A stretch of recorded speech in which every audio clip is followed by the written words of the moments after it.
questions haunt every life, writes Andy Crouch. The first, what are we meant to be? The second, why are we so far from what we're meant to be?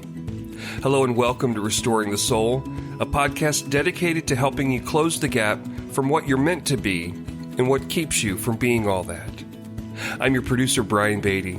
Thanks for listening. Here's your host, Michael John Cusick. What is addiction really? It is a sign, a signal, a symptom of distress. It is a language that tells us about a plight that must be understood. Alice Miller, Breaking Down the Wall of Silence. Galatians chapter 5, verse 1. It is for freedom that Christ has set us free. Stand firm then, and do not let yourselves be burdened again by a yoke of slavery. Romans chapter 10, verses 9 through 11. That if you confess with your mouth Jesus is Lord, and believe in your heart that God raised him from the dead, you will be saved. For it is with your heart that you believe and are justified, and it is with your mouth that you confess and are saved. As the Scripture says, anyone who trusts in him will never be put to shame. Welcome to the program. I'm Michael John Cusick, and this episode is the kickoff episode, number 1 of a 6-part series. This is the introduction, called 5 Ways That Shame Fuels Addiction. And I am thrilled to be able to share this information because a lot of the work that I do is working with people with behavioral addictions and process addictions, and that people will oftentimes do recovery work. They'll get insight. They will do therapy. They will even heal from trauma wounds of absence and presence, or trauma wounds of omission and commission. And yet they will continue to struggle on and on and on, never getting the sobriety or the freedom or the real transformation that they hope for. And one of my observations is that the barrier for many people struggling with addiction, compulsion, out-of-control habits is the barrier of shame. And so in this episode, I want to talk about why this is a conversation that is even important to have. What is it about shame that relates to addiction, and how does it fuel addiction? And then from here forward in episodes 2, 3, 4, 5, 6, I'm going to go through each episode a singular reason for why shame fuels addiction. So why is this conversation even necessary? The first reason is that shame is still misunderstood. Despite the great teaching from Brené Brown on her TED Talks and her books about the power of vulnerability and rising strong and other ways that she has influenced our culture, Christian and otherwise, that there's still misunderstanding. Despite my friend Kurt Thompson's book, The Soul of Shame, which I suggest is one of the finest things written on shame from a biblical, theological, spiritual, and neurological perspective, that the church still has a misunderstanding about shame, and that shame and condemnation are actually used like a stick to motivate us to not sin. And the gospel is all about the carrot. The stick, the carrot, the stick, the carrot. It seems like so much of life is about one or the other. And so as we get started, I simply want to define terms that for many of you listeners will be very, very familiar, will be material that you've heard somewhere, or you listened to the Brené Brown TED Talk, or that you even read my book, Surfing for God, where I unpack the idea of shame in the chapter called Shame and Core Beliefs. The classic way of understanding the difference between shame and its counterpart, guilt, is that guilt says that I've done bad, and shame says that I am bad. That guilt says I've done something wrong, and shame says I am wrong. Shame is a judgment upon ourselves that is an experience within, but that's also frequently, if not always, put upon us from the outside. It can be something that someone says. It can be a gaze. It can be words. It can be an abandonment, a rejection. But it does ultimately lead to a perception on the inside that based on what this person has done or based on this experience, that I am less than, that I am not enough, that I am a bad or unworthy person, that I am inadequate. Basically, I am not good.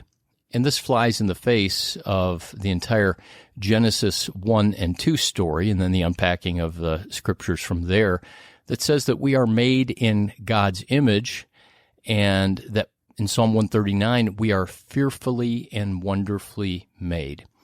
And so the contrasting belief, and sometimes subtle and sometimes not so subtle message that we get in churches and from the pulpit is that God loves us, Jesus died on the cross for us, His blood washed away our sin, and all that is true. However, it sometimes implies that, but we really are bad, that we really don't have worth and value, and that we shouldn't feel good about ourselves because we're supposed to die to self, and therefore we're unworthy, and the only thing that makes us worthy is Jesus. And I don't agree with that, and we're going to unpack why. The assumption is that every human being, everybody made in the image of God, has profound, inherent dignity, worth, value, glory. And we're not talking about the brokenness of our humanity. We're not talking about our proclivity to live independently and autonomously from God, which is really what the nature of sin is. It's self-sufficiency.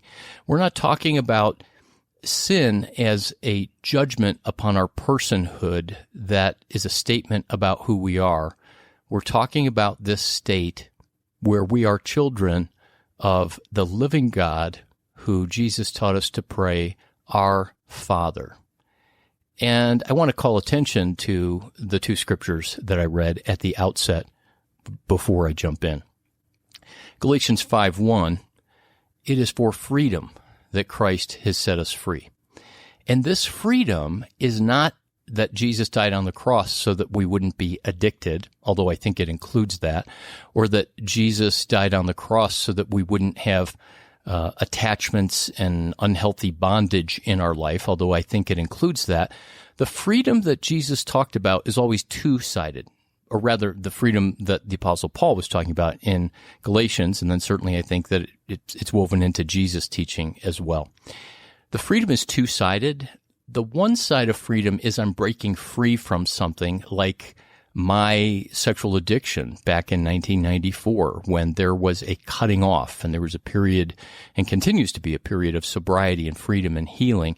But the other side of all freedom biblically is the movement toward something.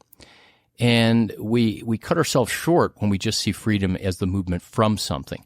Gerald May, I believe in his book, The Awakened Heart, said that the freedom question is not whether we can do whatever we want, but whether we can do what we most deeply want. And there it is. That's the two sides of freedom. The one side is I'm not free because there's something that's holding me, something that has me stuck, entangled, hindered, compulsive, ensnared, addicted. But then the other side is there's something that I was created for, something that I was created to be. There was a way that my heart was meant to live where the attachment that I have in my heart is to love and not to lesser attachments, which are actually harmful to me. And so in Galatians 5, when Paul says that it's for freedom that we were set free, then he says, don't let anyone put a yoke of slavery upon you. What is he talking about there? In that verse, Galatians 5:1, really what Paul is talking about is that the yoke of slavery is that of the law, of performance. In other words, and listen carefully here for a minute, the yoke of slavery, this burden of slavery, is the pressure or the requirement to have to be good enough. Could it be that, and I think it is, that Paul is saying, hey, Christ died so that you can live the life that you were meant to live, so that you can be who you are really meant to be, and starting with who you actually are right now. So don't let anybody come along and say that you have to be more than you are. Don't let anyone come along and tell you that God loves you or accepts you or embraces you or wants you based on your performance with the law. And see, that's what the folks that were called the mutilators of the flesh in Galatians, that's what they were doing to the free people in Galatia. Hey, God loves you, but you've got to do all this stuff. Now take that idea of Galatians 5:1 that we're free and that the yoke of slavery is actually performing to be good enough, and contrast that with, or put it alongside, this passage I read in Romans chapter 10. If you've been around Christianity very long, you've probably heard that verse, that how do you get saved? If you confess with your mouth and believe in your heart, you will be saved.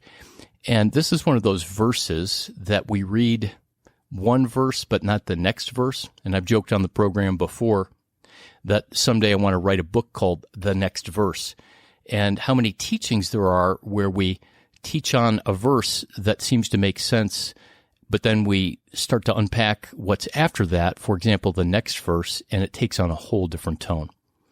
So if you confess with your mouth, believe in your heart, you will be saved. And that says, as the Scripture says, anyone who believes in him will never be put to shame. Here's my thesis about addiction and shame and for this series. Shame is never from the Father of Jesus. Now, there's argument theologically and otherwise if, God created us with the capacity for shame, and I would fall on the side of yes, but that the shaming of a God who is looking down his nose, of the incarnate God, Jesus, who is coming up to people who are broken, wounded, adulterers, murderers, tax collectors, prostitutes, bigots, slanderers, liars, coveters, all of the things that are commands or ways that our hearts don't align with God. Jesus never shames. The only harshness, the only judgment that Jesus ever spoke out and brought against people was the harshness towards self-sufficiency. The deeply embedded belief that the Pharisees had that they were really okay, that they could just follow the law, that they could somehow avoid the shame. They could avoid any religious person, or for that matter, God coming along and saying, you're not good enough. And what the gospel does is that it comes along in the person of Jesus and says, the category of good enough is off the table. The category of having to measure up is no longer part of the equation. The category of having to be worthy is not even part of the lexicon of the kingdom of heaven. Why? Because it's not about the morality of whether you've sinned or not.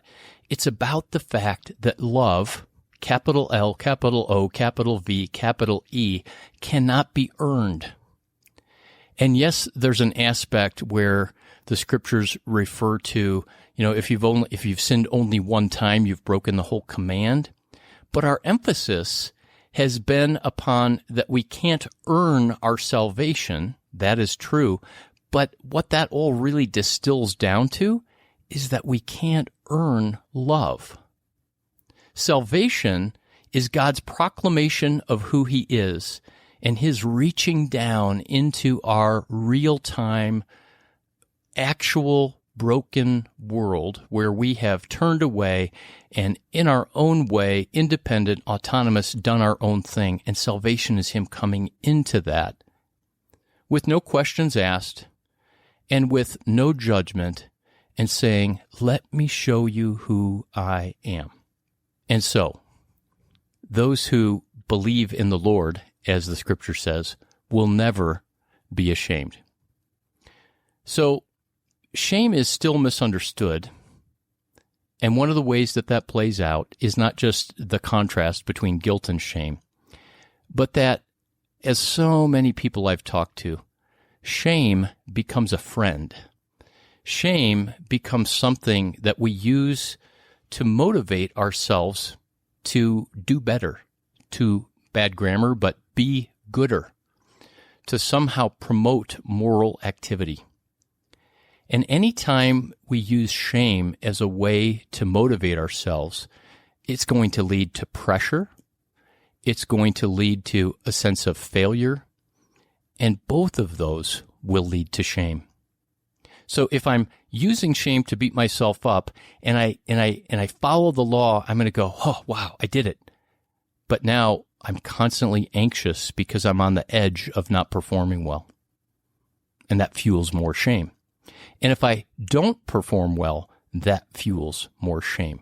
And the only way to undo this is to really eliminate what shame represents from the equation, and that is that I've got to be good enough. I'm going to be unpacking this more and more, and I have a brief outline in front of me, and I'm just kind of talking out loud as things come to my heart, because this is material that I've taught before. The second big reason why we need to have this conversation about shame and addiction is, as I alluded to at the top of the program, that shame is often one of the missing clues in recovery. In Surfing for God, I talked about a very basic cycle called the soul snare cycle. And the word addiction is not in the Bible, with the exception of in Eugene Peterson's message. The word there, I think, is there once. But the word biblically for addiction are words like bondage, enslavement, and one of the most salient words is the word snare. Throughout the Old Testament, it says that when we turn to idols and when we give our heart to idols, that we will become ensnared. And in Proverbs 20, it says that the one who walks in the path of the wicked will be caught by thorns and snares, but the one who guards his soul will find mercy. And we can talk about what that guarding the soul looks like, but that's just an example in Proverbs of how snares lead to bondage. And that's really the phrase, the word, the metaphor that I choose to use for addiction, especially in the midst of determining and controversy over what's an addiction and what's not an addiction. But in Surfing for God, this soul snare cycle, at 12 o'clock on the top of the cycle is this idea of soul brokenness or soul pain. And those are the things that are under the surface. They might be present moment realities, but they're under the surface that can include any kind of distress, loss, pain, trauma, abuse, even normal level feelings that somehow knock us out of a place of feeling peace and calm and content. And then something happens that's a trigger and we become preoccupied. And I call that soul preoccupation. And that's when we have radar lock onto the behavior, the process, the substance. For me, it's the bag of barbecued chips and getting a Coke with sugar and caffeine and bubbles in it. And when I get preoccupied on that, apart from some major intervention or me shifting gears, it's going to go downhill. And then if I do the bag of chips and the Coke, then I'm going to do candy. And before you know it, I'm hiding food in my closet. Seriously. And after that preoccupation comes that soul snare down at 6 o'clock. We get caught, we get entangled. And then that inevitably leads to, at the 9 o'clock spot on the circle, soul shame. So it goes from soul brokenness to soul preoccupation to soul snare to soul shame. That shame tells me that I'm bad, that I'm unworthy, that I'm not good enough, that I'm inadequate, that I'm flawed, that nobody would love me as I am. And now I'm carrying all of that, and my soul brokenness now has another heavy load upon it.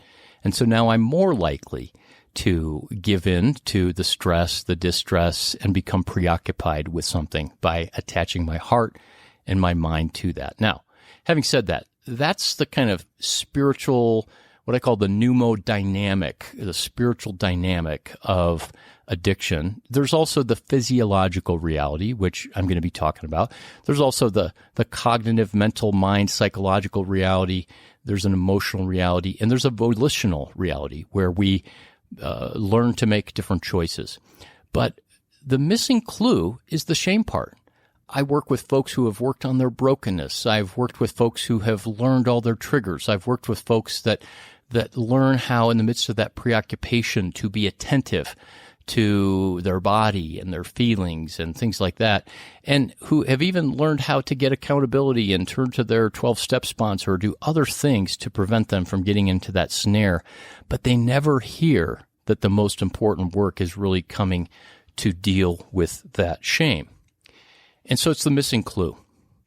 And finally, why are we having this conversation? Why is it even necessary? Because I believe this, that if you heal someone's shame, you heal the addiction.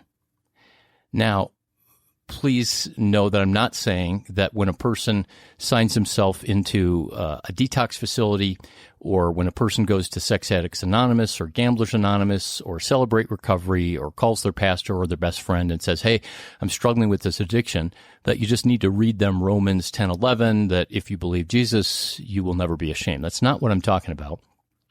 Because shame is this accusation that really is quite primal. It's part of being human, and every one of us is born in that pure state where we are tabula rasa. We're that blank, clean, innocent slate.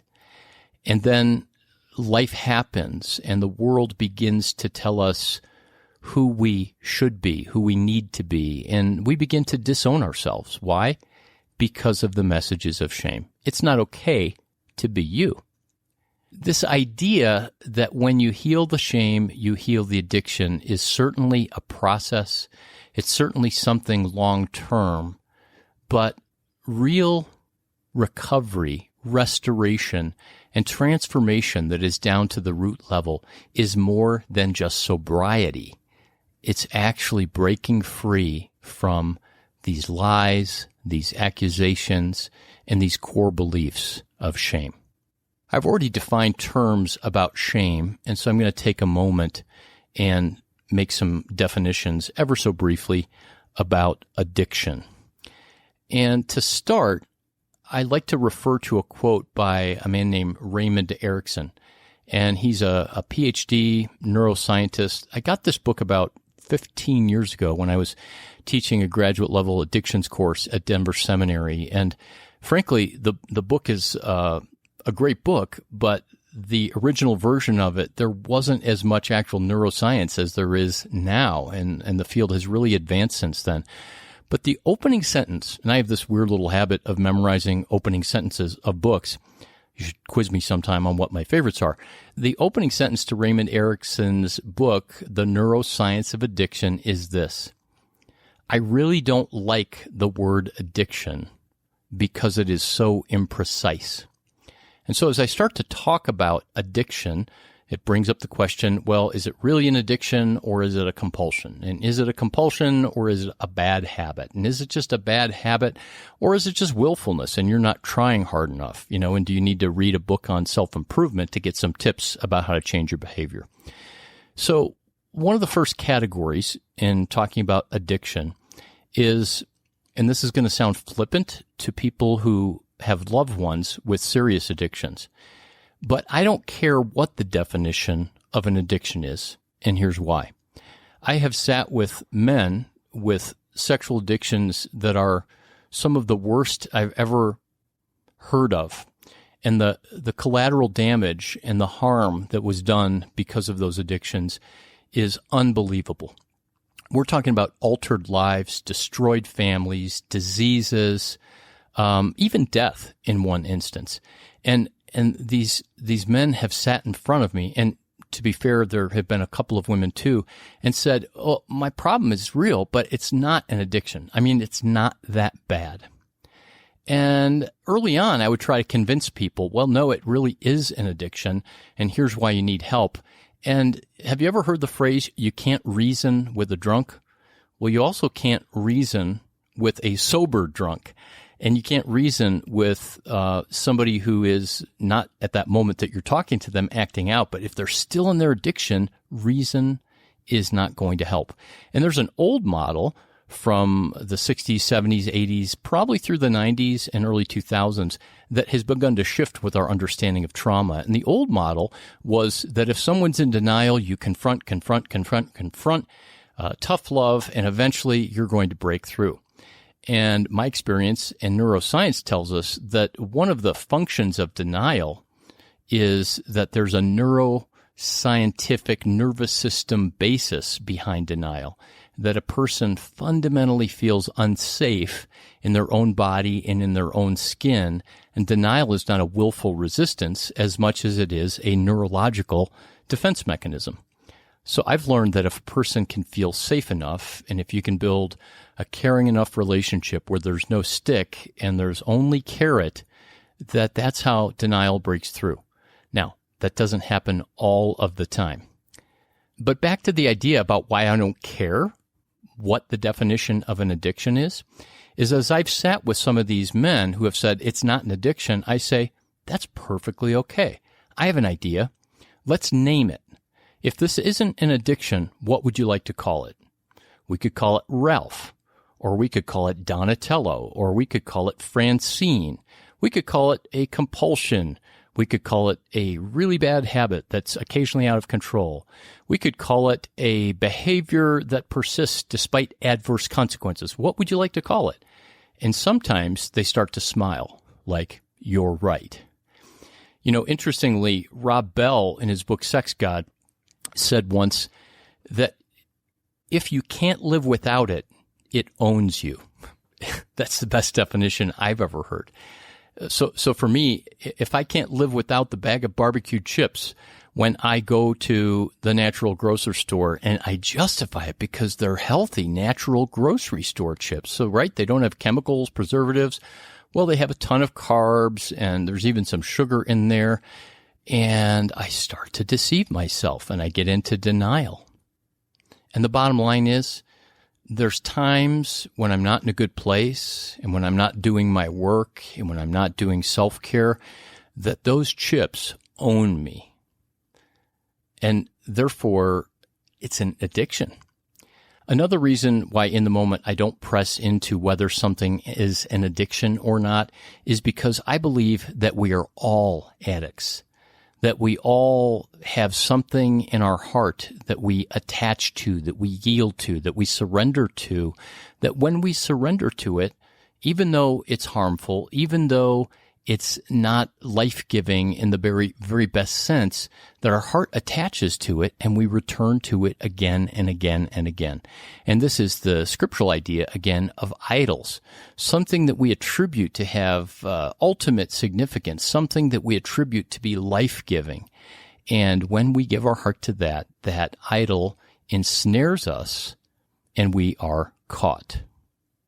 I mentioned this already, but another characteristic about addiction, still without needing to nail it down and define it, is it's often in the clinical world something that it's a behavior that persists despite adverse consequences. So the classic example is the physician, the lawyer, that they got their third DUI and they lost their ability to practice and make a living, and they are still unable to stop. They're still saying that they don't need treatment. And so the negative consequences are not enough to either compel them to get help or to compel them to stop the problematic behavior, issue, substance, etc. Now, another way of thinking about addiction, and it's going to sound like I'm contradicting myself, and perhaps I am, is I'm just going to look at a couple of definitions of addiction that I like because they give a lot of lateral room and they're fluid because they give either characteristics or just something that's really rich. If you have not read the book, if you have not heard of the book, I want to encourage you to get a copy of Gerald May's book, Addiction and Grace. This was one of the books that was required reading in my addictions classes. And it's a beautiful book because Gerald May, who was a follower of Christ, but not working publicly as a psychiatrist, who was Christian and later as a spiritual director at the Shalem Institute. Gerald May wrote a number of books on the spiritual life and psychiatry and the interplay between mind and body and soul. He has another book called The Awakened Heart, Care of Mind, Care of Spirit, which I used in classes as well. But Addiction and Grace, it's absolutely brilliant. And in that book, this secular book, he speaks of addiction as idolatry. And people go, I get it. Even non-believers. I remember when I worked in secular mental health in inpatient psychiatric units that they would talk about this book and give it to people. It wasn't a Christian unit. They were not necessarily Christians, and people would read it and get it. I'm going to run through really quickly. Gerald May has 5 characteristics of addiction. This is not a definition because his definition of addiction was actually anything that blocks or limits the freedom of human desire. Now, that's pretty broad. But then from a clinical, medical, therapeutic perspective, he went on to define addiction as these 5 characteristics. And the first, and it's stunning to me that this is the first characteristic that an MD psychiatrist would list, that the chief characteristic of addiction is self-deception, lying to yourself. Long before I ever told my wife or others lies about where I was going, what I was doing, who I was with, where I was spending my money on my addiction, I deceived myself. I'm okay. I can stop anytime I want. This isn't a problem. You know what? God will forgive me. You know what? It's just this one time and 1,000 other ways. But the biggest form of self-deception goes right back to Genesis 3. And that is the lie that I tell myself that says I can be like God. I can find life. I can attach myself to something that is life-giving, that will infuse my soul with life and peace and patience and joy and comfort and soothing and safety and security. I can do that. I don't need someone else. And that idea of I don't need someone else is going to be important in just a minute as I give another definition. But I'll run through these real quick again. I get distracted, just go down rabbit trails because, again, I'm here working off bullet points. Chief characteristic number 1, self-deception. Chief characteristic number 2, tolerance, which is to say that whether it's a substance or a behavior, a person needs more and more of that behavior. So pornography, for example, the reason why porn is so addictive on the physical neurological level is that there's such novelty, and a person needs more and more graphic, shocking, shameful, out of bounds images in order to get the same response as when they started. And that is parallel to the idea of if I started taking, 1 tablet of opioids, and after several weeks I needed 2 tablets, 3 tablets, that's how the addiction develops. That's number 2 characteristic. Number 3 is withdrawal symptoms. And this means that when the substance or the behavior, and I am talking here about substance addictions as well as behavioral addictions, or what are sometimes known as process addictions, as soon as it's taken away, there is a physiological reaction that causes physiological and emotional distress. So when a person is detoxing from or withdrawing from alcohol, one of the worst symptoms is delirium tremens, when their body will shake and they can hallucinate and their heart rate will increase. And that's why oftentimes, actually most of the time, when a person has a significant alcohol dependence or they've had a lot of alcohol on board for a long time, they need medical detoxification. But as I've worked with folks with all kinds of behavioral addictions, and as I went through my own addictions with sex and pornography, and now, currently doing work around food addictions, I get grumpy. We use the word hangry a lot at our house, and that's a real thing. It's blood sugar. But more than that, there's an aspect of I need something in this moment, even though my blood sugar is okay, to fill up the sails of my soul, if you will, or to put air in the balloon of my heart that will inflate it and make me feel okay.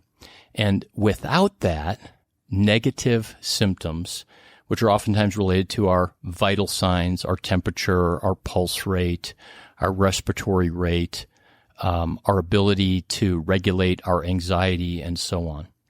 The fourth characteristic that Gerald May talks about is powerlessness.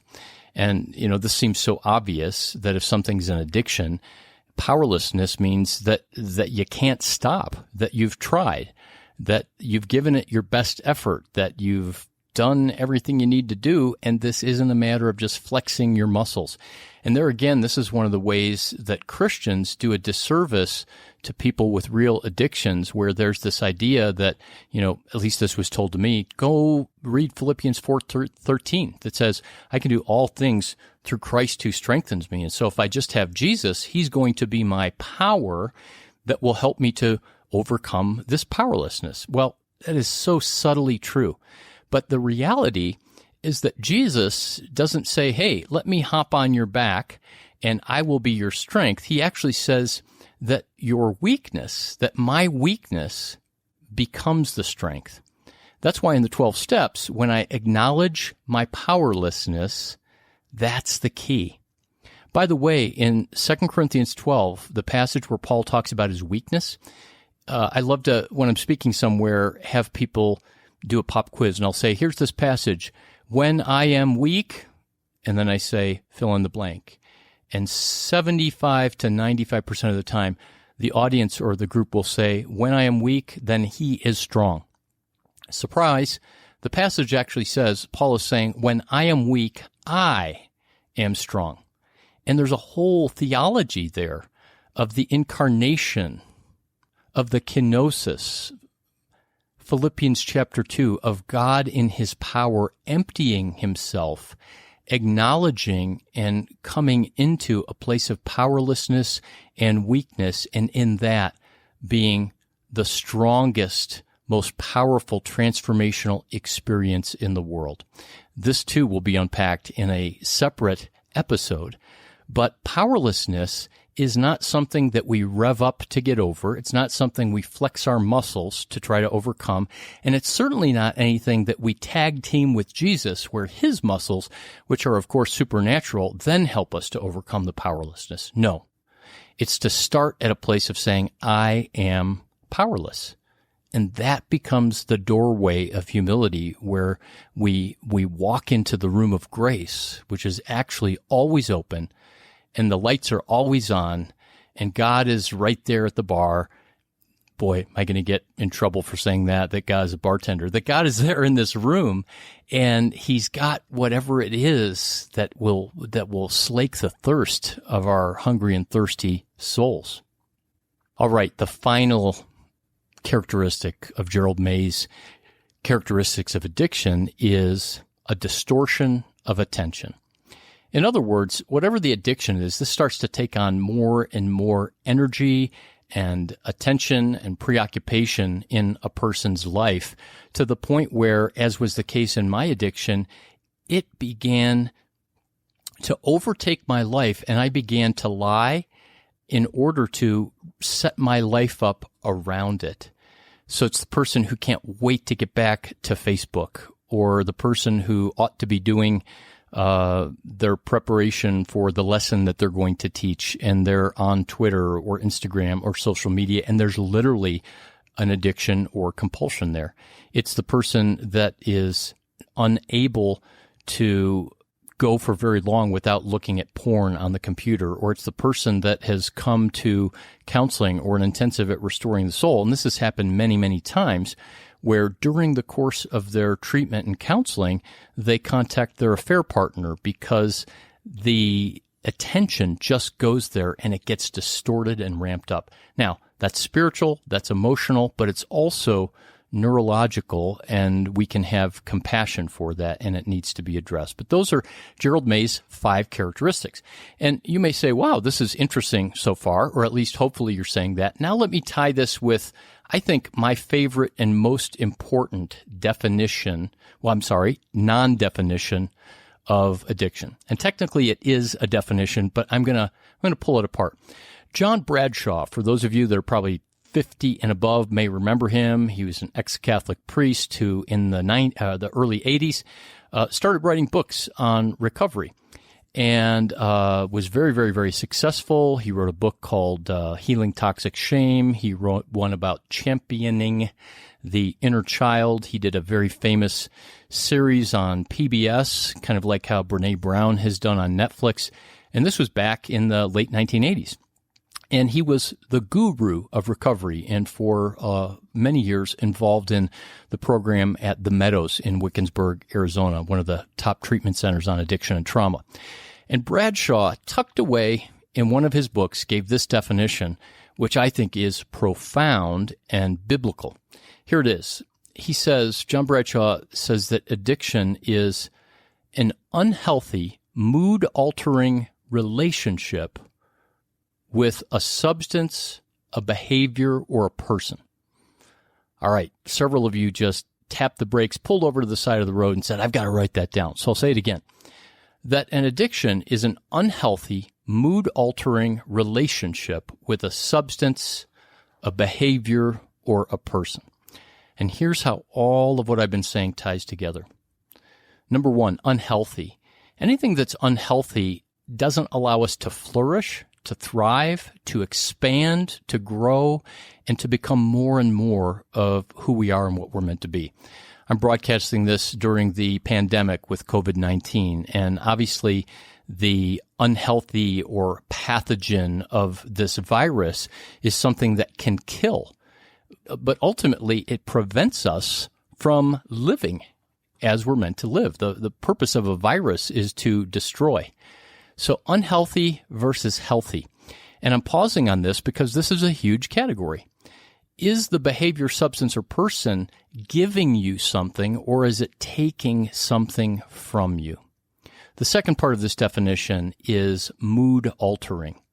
You know, every addiction or compulsive behavior is meant to shift our energy, to put wind in our sails, as I like to say, to inflate us, to give us that lift, to take us from sad to glad, from anxious to calm, from numb to awake and alive and feeling, to take us from bored to creative and passionate. And so this idea that it's mood altering gives us insight as to what the actual behavior or process or substance or person is doing for us. It's there to create a shift 99% of the time from something unpleasant to pleasant, from something bad to good, from something negative to something positive. As Gabor Mate says in his book, In the Realm of Hungry Ghosts, that addiction is always about pain. And we make a mistake by focusing on the addiction and not focusing on the pain underneath. So it's an unhealthy, mood-altering, and then the next word, wow, relationship. Here is somebody who from a secular recovery process is saying that your addiction is a relationship, that I had a relationship with pornography. Now, you might be saying that's impossible. It's a digital image. Well, I would say, actually, I have a relationship with Snyder's barbecue chips, or with Boulder Canyon barbecue chips, or I have a relationship with tequila or single malt scotch, or I have a relationship with Snickers bars, or I have a relationship with self-hatred. Whatever the compulsion or addiction is, here's what I mean by relationship. There's reciprocity and connection. A relationship is fundamentally about reciprocity. I'm going to give you something, and you're going to give me something. I'm going to ingest you into my body, tequila, and you're going to give me that warm, calming feeling that immediately alters my whole inner sense of being. Prostitute, I'm going to give you money, and you're going to give me your body. Casino, I'm going to give you money, and you're going to, in due time, going to give me a big payoff.